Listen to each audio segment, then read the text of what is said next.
வாழ்க வளமுடன். கன்னியப்பன், திருப்பூர். இவர் கேட்டுள்ள கேள்வி: வர்க்கோத்தமம் பெற்ற கிரகம் சொந்த வீட்டின் ஆட்சி பலம் பெற்றுவிடும் அப்படின்னு சொல்லியிருக்கார். அவர் ஒத்துக்கிறார். அதை வர்க்கோத்தமம் பெற்ற கிரகம் சொந்த வீட்டின் ஆட்சி பலம் பெற்றுவிடும். உதாரணம் அப்படின்னு கொடுத்துருக்காரு. கன்னியில் நீச்சம் பெற்றுள்ள சுக்கிரனாக எடுத்துக்கொள்வோம் அப்படிங்கிறார். கன்னியில் நீச்சம் பெற்ற சுக்கிரனை எடுத்துக்கலாம் அப்படின்னு சொல்லிட்டு அவர் வர்க்கோத்தமாக இருக்கிறார். அப்போது அவர் வர்க்கோத்தமமாக இருந்தால் அது ரிஷப துலாத்தின் ஆட்சி பலத்தை பெற்றுவிடும் என கொள்வது சரியா அப்படின்னு கேட்டிருக்கார். அப்போது இந்த வர்க்கோத்தமம் என்பது என்ன சொல்லுது? சொந்த வீட்டின் ஆட்சி பலத்தை பெற்றுவிடும் அப்படின்னு தான் சொல்லுது. ஆனால் அதில் கொஞ்சம் சூட்சமம் இருக்குது. இவர் அந்த சூட்சமத்தை தான் கொஞ்சம் விளக்கி சொல்லி கேட்குறார். அப்போது அந்த நீச்சம் பெற்ற கிரகம் வர்க்கோத்தமத்தில் இருக்குது அப்படின்னும் போது சொந்த வீட்டினுடைய ஆட்சி பலத்தை பெறுகின்றது என்பது பொதுவான விதி. சரி, இப்போது 2 ஆதிபத்தியம் இருக்கு இல்லையா? ரிஷபத்துக்கும் அவரே, துலாத்துக்கும் அவரே. அப்போது ரிஷபத்தினுடைய ஆட்சி பலத்தை அவர் பெறுவாரா அதிகமாக, துலாத்தினுடைய ஆட்சி பலத்தை அதிகம் பெறுவாரா? இதை கொஞ்சம் கவனிக்கணும். நாம் ஏன் கவனிக்கணும்? 2 ஆதிபத்தியம் இருக்குப்பா. 2 ஆதிபத்தியத்தில் வர்க்கோத்தமம் பெற்றதுனால ஆட்சி பலம் வருது. அப்போ 2க்கும் சமமாக கிடைக்குமா ஆட்சி பலம்? இல்லை கொஞ்சம் முந்தி பிந்தி கிடைக்குமா? ஒன்றுக்கு அதிகம் ஒன்றுக்கு கம்மியாக கிடைக்குமா? அப்படிங்கிறதான் இவருடைய கேள்வியினுடைய தாத்பரியம், அர்த்தம். இதை கொஞ்சம் நான் புரிஞ்சுக்கிட்டேன். இப்படி தான் இருக்கணும்னு புரிஞ்சுக்கிட்டேன். அவர் அப்படி தெளிவாக கேட்கல, கொஞ்சம் மறைபொருளாக தான் கேட்டிருக்காரு. இருந்தாலும் நான் அதை எடுத்துக்கிறேன். இப்படி தான் கேட்டிருப்பார். 2 ஆதிபத்தியம் வர்றதுனால ரிஷபம் துலாம் 2ம் வருது. அதனுடைய 2 ஆதிபத்தியத்தையும் சமமாக ஆட்சி பலத்தை பெறுவாரா, இல்லை கொஞ்சம் வித்தியாசம் வருமா அப்படின்னு கேட்குறதான் அது மறைஞ்சிருக்கக்கூடிய அந்த கேள்வியினுடைய தாற்பயம். அப்போது இதை நம்ம எப்படி எடுத்துக்கணும் அப்படின்னா, வர்க்கோத்தமம் பெற்ற சுக்கிரனுக்கு அருகாமையில் இருக்கக்கூடிய வீடு எதுன்னு பார்க்கணும். இது சுக்கிரனுக்கு மட்டும் இல்லை, எல்லா கிரகத்துக்கும் பொருந்தும். ஆனால் இவர் சுக்கிரன்னு கேட்டிருக்கிறதுனால சுக்கிரனுக்கு மட்டும் நான் இப்போ விளக்கம் சொல்கிறேன். இப்போ சுக்கிரன் வர்க்கோத்தமம் வாங்கிட்டார், சொந்த வீட்டின் ஆட்சி பலத்தையும் பெற்றுட்டார். சரி, இப்போ கன்னியில் இருக்கிற சுக்கிரனுக்கு அருகில் இருக்கிற வீடு எது? துலா. அப்போ துலாவுக்கு அது வேறு நெருக்கமாக இருக்கார். ரிஷபத்துக்கு எங்கே இருக்கிறாரு? ரிஷபத்துலேருந்து 5வது வீடு தள்ளி இருக்கார். கன்னி 5வது வீடு ரிஷபத்துக்கு. அப்போ எது பக்கத்தில் இருக்குது? துலான் தான் பக்கத்தில் இருக்குது.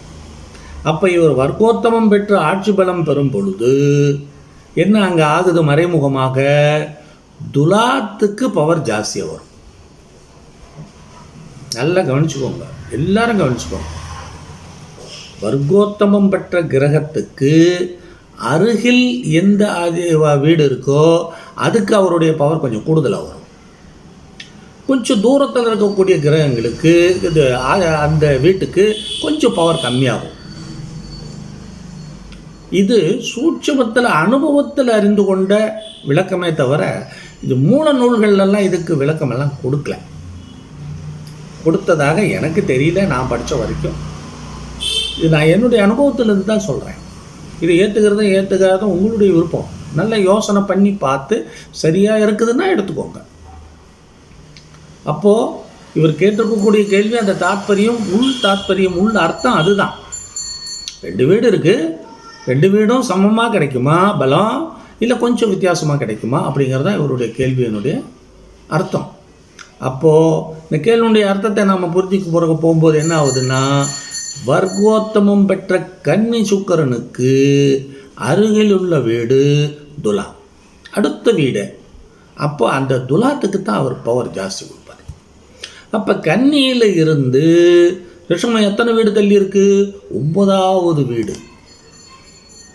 அப்போ கொஞ்சம் தூரமாக இருக்குது, ரொம்ப தூரமாக இருக்குது. அப்போது இந்த ஆட்சி பலம் இந்த துலாத்துக்கு இவர் 3/4 எடுத்துக்குவார். அந்த ரிஷபத்துக்கு 1/4 பலம் தான் கிடைக்கும்.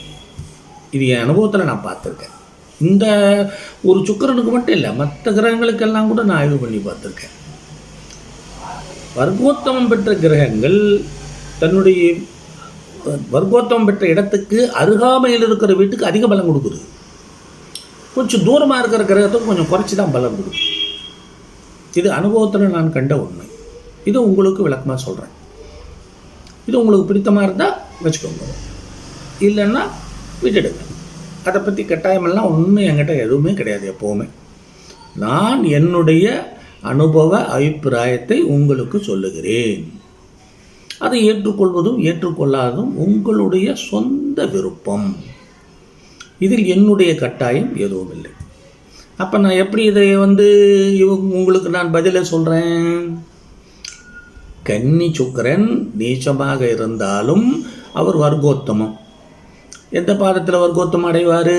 சித்திரை 2 தான் வர்க்கோத்தமம் அடைவார். சித்திரை 2ஆம் பாதத்தில் இருந்தால் கன்னியில் வர்க்கோத்தமம் அடைவார். அப்போது கன்னிக்கு பக்கத்தில் என்ன வீடு இருக்குது? துலாம் வீடு இருக்குது. சுக்கிரனுடைய துலாம் வீடு இருக்குது. ஆகையினால துலாத்துக்கு 3/4 அளவுக்கு அவர் பலத்தை கொடுத்துருவார். துலாத்தினுடைய பலத்தை 3/4 அளவுக்கு எடுத்துக்குவார். ரிஷபத்தினுடைய பலத்தை 1/4 பாகம் அளவுக்கு தான் எடுத்துக்குவார். சரி, எடுத்துக்கிட்டோம். ஆனால் இப்போ எப்படி பலனை தீர்மானிக்கிறது? என்ன லக்னம், அந்த லக்னத்துக்கு இந்த சுக்கிரன் எந்த விதமான இந்த இரட்டை ஆதிபத்தியத்தை என்ன விதமான ஆதிபத்தியத்தை பெறுகிறார்? அந்த லக்னத்துக்கு இவர் சுபர் யோகர் நண்பரா, பாபர் பகைவரா? இதையும் கணக்கில் எடுத்துக்கிட்டு தான் நீங்கள் பலனை நிர்ணயம் பண்ண போகணும். நீங்கள் கேட்டீங்க, பலத்தை கேட்டீங்க, நான் பலத்தை சொல்லிட்டேன்.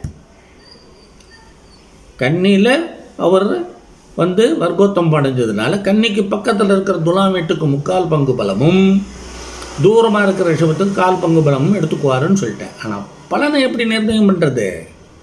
அப்போ எதை வச்சு நிர்ணயம் பண்ணணும்? லக்கணத்தை வச்சு நிர்ணயம் பண்ணணும். லக்கணத்துக்கு வச்சு இவர் யார், சுக்கிரன் யார்? அப்போ சுக்கிரன் எந்த ஸ்திதியில் இருக்கார்? நட்சத்திரம் தெரிஞ்சு போச்சு நமக்கு. அப்போது அந்த நட்சத்திர அதிபதி அந்த லக்னத்துக்கு யார், என்ன ஆதிபத்தியத்துக்குடையவர், இதையெல்லாம் வச்சு தீர்மானிச்சு தான் அப்புறமா பலன். 2 வகையில் வந்துருச்சு பார்த்தீங்களா? விளக்கை இவர் கேட்டது ஒன்று தான், ஆனால் கூடவே இன்னொன்று தொக்கி வருது, தொட்டுக்கிட்டே வரும். இப்படி ஒன்று ஜோதிட சாஸ்திரத்தில் தொட்டுக்கிட்டு வந்துக்கிட்டே தான் இருக்கும். லிங்க்கு சங்கிலி கோர்வை மாதிரி லிங்க்லேயே தான் வரும். அதுதான் ஜோதிட சாஸ்திரத்தினுடைய நுணுக்க விஷயமே. ஒன்றோட நிறுத்திக்கலான்னு பார்த்தீங்கன்னா முடியவே முடியாது. அதோட இன்னொன்று ஒட்டிக்கிட்டே வரும். அதை தவிர்க்க முடியாது. அதுக்கும் நம்ம விளக்கம் பார்த்து தான் ஆகணும். ஆகையினால இப்போ என்ன ஆகுது, முடிவு என்ன நம்ம சொல்ல போகிறேன் இவருக்கு அப்படின்னா, அப்பா நீ கேட்ட கேள்வியினுடைய அடிப்படையில் கன்னியில் நீச்ச சுக்கிரன் வர்க்கோத்தமம் வாங்கின அடிப்படையில் துலாம் அருகில் இருப்பதனால் துலாத்தினுடைய பலத்தை 3/4 பங்கும் ரிஷபத்தினுடைய பலத்தை 1/4 பங்கும் எடுத்துக்குவார் அப்படின்னு ஒரு தோராயமாக கணக்கிட்டுக்கோ. அப்புறம் மற்ற கணக்கெல்லாம் அந்த பலன் சொல்லக்கூடிய முறையில் தான் ஆஸ் யூஷுவலாக எப்போது நம்ம எப்படி பார்ப்போமோ அதே மாதிரி எடுத்துக்கிட்டு வந்தீங்கன்னா சரியா இருக்கும். அப்போ இப்போ புரிஞ்சிருக்கும்னு நினைக்கிறேன். எல்லா கிரகத்துக்கும் இப்படியே தான். வர்க்கோத்தமம் பெற்ற கிரகத்துக்கு அருகில் இருக்கக்கூடிய வீட்டினுடைய பலத்தை அதிகமாகவும், தூரத்தில் இருக்கக்கூடிய வீட்டுக்கு பலம் கம்மியாகும். இது எது? இரட்டை ஆதிபத்தியம் உள்ள வீட்டு கிரகங்களுக்கு மட்டும்தான். இப்போ சூரியனுக்கும் சந்திரனுக்கும் அப்படி பார்க்க முடியாது. அவங்க ஒரே வீடு ஆதிபத்தியம் தான். அதனால் நம்ம ஈஸியாக ஒரே வீட்டு ஆதிபத்தியத்தை எடுத்து பார்த்துட்டு போய்க்கலாம். அவங்க 2 பேர்த்துக்கு மட்டும் ஆதிபத்தியத்து சிறப்பு அப்படி தான். ஆகையினால இப்படி. ஆனால் ராகுகேது வர்க்கோத்தமம் அடைஞ்சால் அதுக்கு வேறு ரூட்டே வேறு அதுக்கு. ஏன்னா அதுக்கு ஆட்சி பலம் வீடு ஆதிபத்திய வீடெல்லாம் கிடையாது. உச்ச வீடுன்னு கொடுத்துருக்குறான், நீச்ச வீடுன்னு கொடுத்துருக்குறாங்க, அவ்வளோதான். ஆனால் ராகுகேதுக்கு வேறு விதமாக நாம் பார்க்கணும். அதை இதோடு சேர்த்துறது முடியாது. அது தனி கான்செப்ட், அது தனியாக அதை வந்து ஆய்வு பண்ணணும். அதனால் உங்களுடைய கேள்விக்கு பதில் இதுதான். தெரிஞ்சுக்கோங்க, எந்த கிரகம் வர்க்கோத்தமம் அடைந்திருந்தாலும் அந்த வர்க்கோத்தமம் அடைந்த கிரகம் இருக்கிற வீட்டுக்கு பக்கத்தில் எந்த அவருடைய சொந்த வீடு இருக்குதோ அதனுடைய ஆட்சி பலத்தை முக்கால் அளவுக்கும், கொஞ்சம் தூரமாக இருக்கிற இன்னொரு ஆட்சி வீட்டுக்கு பலம் கால் பலமுமாக கிடைக்கும். தெரிஞ்சுக்கோங்க. பிடிச்சிருந்ததுன்னா வச்சுக்கோங்க, இல்லை இது சரியில்லைன்னாக்கா விட்டுடுங்க. புரியுதா? வாழ்க வளமுடன்.